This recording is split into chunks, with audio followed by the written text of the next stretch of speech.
You ask Tiger to solve. This deals with linear equations with one unknown.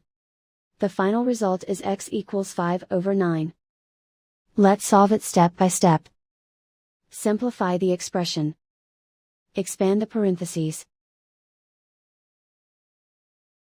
Group like terms. Multiply the coefficients. Simplify the arithmetic. Group like terms. Simplify the arithmetic. Group all constants on the right side of the equation. Subtract 4 from both sides. Simplify the arithmetic.